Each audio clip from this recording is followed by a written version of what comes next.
An age of cynicism and compromise, where global leaders are too often shaped by soft hands and safe boardrooms, one man has emerged from the heart of West Africa to defy the script. Born in 1988 in Bondokui, Burkina Faso, Ibrahim Traoré rose not through backroom deals or media grooming, but through fire, loyalty, and a vision unbought by foreign powers. In 2022, at just 34 years old, he led a bold coup d'etat and became the world's youngest head of state. Not a politician in uniform, a soldier with a spine. His rise was not some power-hungry ambition. It was born out of frustration. Burkina Faso had been crumbling under jihadist insurgencies, political corruption, and the suffocating grip of foreign interests, notably French influence in the region. The people were dying, the state was failing, and the so-called democratic government offered little but platitudes. Traoré, by contrast, listened to the streets, and when the call came, he acted. The coup on 30th September 2022 didn't come as a thunderclap from nowhere. It was the second in a year, following a growing loss of faith in transitional president Paul-Henri Sandaogo Damiba, who had himself taken power in a similar fashion only months earlier. But Damiba, many felt, had been too accommodating to foreign powers and slow in pushing back against Islamist militants wreaking havoc across rural areas. When Traoré stepped forward, it was with the backing of younger officers and a sense of urgency, a man answering a call, not issuing a command.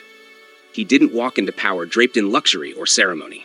He wore fatigues, kept his composure, and spoke like a man who understood both the cost and the necessity of what he had done. His youth became a symbol, not of inexperience, but of courage untainted by compromise. And from day one, he spoke a language most leaders fear: sovereignty. Under Traoré, Burkina Faso expelled French military forces from its territory, broke away from economic dependency on Paris, and suspended many accords that had long served foreign interests more than local ones. This was not mindless antagonism. It was strategy. In his own words, we want to be free. We want dignity. The Spartans once said that the only chains that can truly bind a warrior are those he wraps around himself. Traoré began the work of breaking them. He moved quickly to realign Burkina Faso's military and foreign policy. Russian support became a point of interest, not out of ideological alignment, but as a lever against the former colonial masters. He made no apologies for this. In a world where African leaders are often expected to seek permission before acting, Traoré acted like a man with none to ask. His support surged among the youth and the disenfranchised. In a continent scarred by foreign exploitation and puppet regimes, he stood out like a lion among lambs. But Traoré's Spartan mindset is not found in the coup alone. It's in the way he has chosen to lead since. He has refused to surround himself with opulence, continuing to dress plainly and remain among the people. He has emphasized discipline within the military, loyalty to the nation over loyalty to individuals. And he continues to reiterate that this transition of power is not meant to be permanent. A warrior governs like he fights, with clarity, restraint, and purpose. Critics in the West have been quick to brand him as another militarist strongman, but that misses the point entirely. Unlike others who seize power to enrich themselves, Traoré remains largely untouched by personal scandal. His fight is not for self, but for sovereignty, for security, for the pride of a people long denied it. If he betrays that vision, history will correct him. But for now, he walks the razor's edge with discipline uncommon in men of his rank and age. He is also under no illusions about the forces arrayed against him. Regional instability, insurgent terrorism, international pressure, economic sanctions, smear campaigns.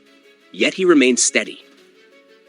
Just as the Spartans of old knew that Thermopylae would not be won with numbers, Traoré understands that resolve is worth more than diplomacy when your home is under siege. In many ways, he is part of a broader awakening on the African continent. A new generation of leaders willing to confront the neocolonial structures that still choke their nations. He is not alone. Mali, Niger, Guinea, similar movements are gaining traction. But in Traoré, there is something sharper.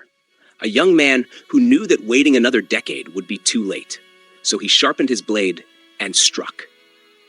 Ibrahim Traoré may not be a name you hear nightly on the news, but history rarely begins with headlines.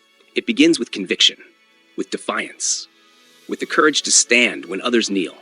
He is not perfect. He is not polished. But neither were the Spartans, and they still left legends behind.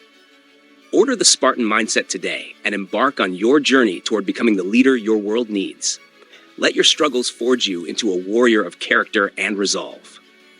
The Spartan Mindset provides a comprehensive and actionable guide to personal development and resilience, available now for just $19.99. Purchase your copy from the links in the description box below and on this channel's homepage. Because your future begins with the right mindset. The Spartan Mindset.